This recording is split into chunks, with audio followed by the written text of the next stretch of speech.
Welcome back दोस्तों। आज हम इस वीडियो में बात करेंगे फाइनेंशियल ईयर 2023-24 का आयकर विवरण फॉर्म कैसे भरा जाए और वीडियो के आखिरी में समझेंगे कि कितनी आय तक वाले लोग अपना इनकम टैक्स शून्य कर सकते हैं। तो आइए वीडियो को शुरू करते हैं। तो सबसे पहले आपको क्या करना है, मानव संपदा पे लॉगिन करना है और वहाँ की सैलरी स्लिप निकाल के हर महीने की कुछ डिटेल नोट करनी है। जैसे आपको मूल वेतन यानी बेसिक पे कितना मिल रहा है हर महीने, डीए महंगाई भत्ता कितना मिल रहा है, एचआरए मकान भत्ता कितना मिल रहा है। ये हर महीने की डिटेल आप नोट कर लेंगे मार्च से फरवरी तक। उसके बाद दूसरे पार्ट में आपको नोट करना है कटौतियाँ क्या क्या हो रही हैं। जैसे जीपीएफ, अगर जीपीएफ कट रहा है, पुराने लोग हैं तो जीपीएफ, जीआईएस, ग्रुप इंश्योरेंस ये बंद हो चुका है, लेकिन अगर कहीं कट रहा है तो नोट कर लें। एनपीएस कितना कट रहा है हर महीने, और जो लोग का एडवांस इनकम टैक्स कट रहा है वो भी नोट कर लें। इसके बाद तीसरी चीज़ आपको नोट करनी है कि आपके पास इन्वेस्टमेंट क्या है, LIC, PPF, NSC, NPS, home loan, tuition fees और कोई अगर इन्वेस्टमेंट है तो उसकी डिटेल आप नोट कर लें कि जब आप इनकम टैक्स का फॉर्म भरें तो आपको किसी तरह की कोई परेशानी ना हो। अब समझ लेते हैं आपको एक बार इनकम टैक्स के स्लैब क्या रहेंगे। इसको लेकर लोगों में बहुत कन्फ्यूज़न है, क्योंकि लोग समझ रहे हैं कि पुराना बंद हो चुका है, लेकिन ऐसा नहीं है। आप अगर ओल्ड के साथ जाना चाहते हैं तो उसे भर सकते हैं। देखें तो ओल्ड वाला आपने देख रखा होगा ओल्ड टैक्स रेजिम में कि अगर आप 0 से 2.5 लाख की इनकम में है तो आपका शून्य होगा, 2.5 लाख से 5 लाख तक 5% होगा, 5 लाख से 9 लाख तक आपका 5 लाख से 10 लाख तक आपका 20% में जाएगा। इसी तरीके से अगर आप नए के लिए जाते हैं तो उसमें देखेंगे ये नया आ गया जो 1 अप्रैल 2023 से लागू है। इसमें क्या है कि आपका 3 लाख तक शून्य है, उसके बाद 3 लाख से 6 लाख तक 5%, 6 लाख से 9 लाख तक आपका 10% और 9 से लेके 12 तक आपका 15% रहेगा।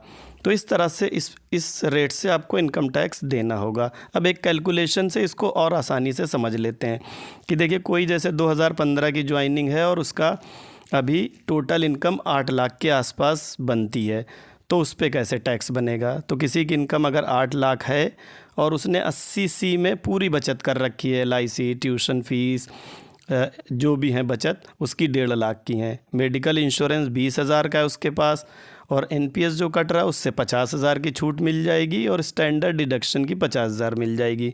तो जो टैक्सेबल इनकम बचेगी वो होगी 5,30,000। इस पे टैक्स लगेगा पुराने तरीके से, तो इस पे बनेगा इनकम टैक्स 18,500 रुपये। अब इसी की बात करें, अगर ये नए टैक्स से भरना चाहता है जो नया आया 1 अप्रैल 2023 का, तो वो ये रहेगा। जो नया टैक्स का रेजिम है इसमें आपको इन्वेस्टमेंट यानी बचत के लिए कोई छूट नहीं मिलेगी। आपकी टोटल इनकम जितनी होगी उसमें आपको 50,000 स्टैंडर्ड डिडक्शन माइनस करके जो भी बनेगा अमाउंट उस पर आपको इनकम टैक्स देना होगा। तो अगर आप न्यू टैक्स के लिए जाते हैं तो आपके 7.5 लाख पे टैक्स लगाया जाएगा और वो बनेगा आपका 30,000, और इसके बाद सेस एजुकेशन वगैरह जो होगा वो अलग होगा। तो इसको देख के यही लगता है कि अगर आपके पास इन्वेस्टमेंट है तो आपको ओल्ड टैक्स रेजिमे से भरने में फ़ायदा है, और अगर आपके पास इन्वेस्टमेंट नहीं है तो आप न्यू के लिए जा सकते हैं। अब बात करते हैं कितनी इनकम वाले लोग टैक्स बचा सकते हैं। तो जिस टीचर की कुल वार्षिक इनकम 7 लाख है यानी पूरे साल की 7 लाख इनकम है, वो 1.5 लाख बचत करके और 50,000 का स्टैंडर्ड डिडक्शन लेके अपना इनकम टैक्स शून्य कर सकता है। किसी का अगर एनपीएस कटता है तो वो 7.5 लाख तक अपना टैक्स बचा सकता है, और जिसके पास मेडिकल है और होम लोन है तो वो 7.5 लाख से भी ज़्यादा पे अपना इनकम टैक्स शून्य कर सकता है। अब बात करते हैं आपको ये विवरण फॉर्म भरना कैसे। तो आपने हर महीने के लिए डिटेल नोट कर ली सैलरी स्लिप से, वही आपको यहाँ भरते जाना है मार्च 23 से फरवरी 24 तक। हर महीने की जो आपने नोट करी है बेसिक पे यानी मूल वेतन, डीए महंगाई भत्ता और एचआरए, देखिए हर कॉलम में भरते चले जाएंगे, और उसके बाद एनपीएस भर देंगे। एनपीएस आपको एम्प्लॉयर यानी सरकारी अंशदान निकालने के लिए क्या करना है, जो भी आपकी कट रही है एनपीएस उसमें 1.4 यानी 1.4 से गुणा कर देंगे तो आपका सरकारी अंशदान आ जाएगा। क्योंकि हमारा 10% कटता है, सरकार उस पर 14% देती है। तो आपको हर महीने का भर लेना है। उसके बाद आपको डीए के 2 एरियर मिलेंगे, वो भरने हैं, और 6,908 रुपये जो आपको बोनस दिया जाता है वो भर देंगे। तो देखेंगे यहाँ पे 7,98,556 रुपये का ये टोटल इनकम नीचे आ गई, जहाँ पे मैंने ब्लैक कलर से दिखाया है। अब ये इनकम जाएगी कैलकुलेशन के लिए। तो ये पहले आपको पहला फर्स्ट पेज ये कंप्लीट करना है, सैलरी स्लिप से ये पूरा भर जाएगा। अब आप दूसरे पेज पे आ जाइए। अगर आप ओल्ड टैक्स के साथ जाना चाहते हैं, ओल्ड टैक्स रेजिमे में, यानी आपके पास इन्वेस्टमेंट है, तब बचा हुआ पेज कैसे भरेंगे। तो सबसे पहले यहाँ देखेंगे, जहाँ पे मैंने दिखाया है साइड में, यहाँ पे जैसे अब आपके पास 80C में क्या क्या बचत हैं, NPS, GPS, GPF, GIS, LIC, NSC, PPF, tuition fees, home loan, Sukanya Samriddhi, जो है आपके पास वो भरते चले जाएंगे।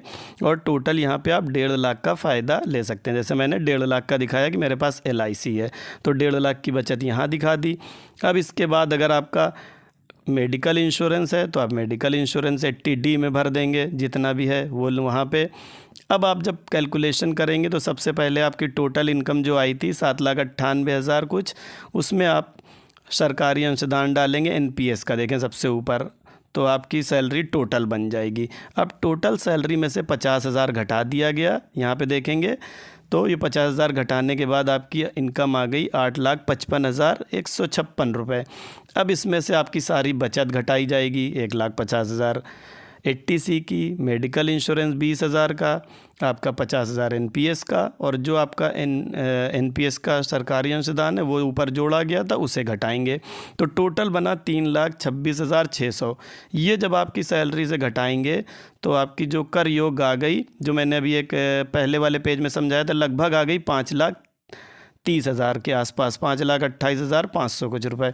इस पे आपको टैक्स देना होगा, और ये टैक्स देखेंगे कि 5% पे 12,500 बना, 20% पे 5,711 बना, और इसके बाद इस पे जो टैक्स लगे 4% का स्वास्थ्य शिक्षा उपकर, और इसके बाद आपका 18,900 रुपये कुछ बन गया। तो यही मैंने पहले वाले पेज में दिखाया था कि 18,000 समथिंग बनेगा इन्वेस्टमेंट के साथ।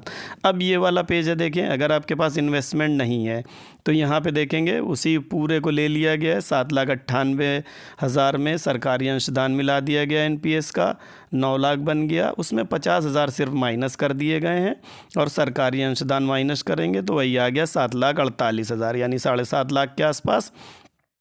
और इस पे आपका जो टैक्स बना वो बना लगभग 30,000, और उस पर स्वास्थ्य शिक्षा उपकर वगैरह लगा के 31,000 के आसपास बन गया। तो अगर दोनों कैलकुलेशन की बात करें तो साफ दिख रहा है कि आपके पास अगर इन्वेस्टमेंट अच्छा है, 1 लाख से ज़्यादा है, तो आप पुराने टैक्स रेजिमे के साथ जाएंगे तो उसमें फ़ायदा है, और आपके पास इन्वेस्टमेंट बिल्कुल नहीं है तो आप नए टैक्स वाले रेजिमे के साथ भरें। इसका कैलकुलेटर भी इनकम टैक्स की साइट पे अवेलेबल है, वहाँ से आप उसे टैक्स कैलकुलेट करके देख सकते हैं। तो इसी उम्मीद के साथ कि इस वीडियो को देख के आप बहुत ही आसानी से अपना इनकम टैक्स विवरण फॉर्म भर लेंगे। फिर भी अगर आपकी कोई क्वेरी होती है तो आप कमेंट ज़रूर करें। वीडियो अगर अच्छा लगा तो इसे लाइक शेयर कर दें, चैनल को सब्सक्राइब कर दें। वीडियो को पूरा देखने के लिए बहुत बहुत धन्यवाद।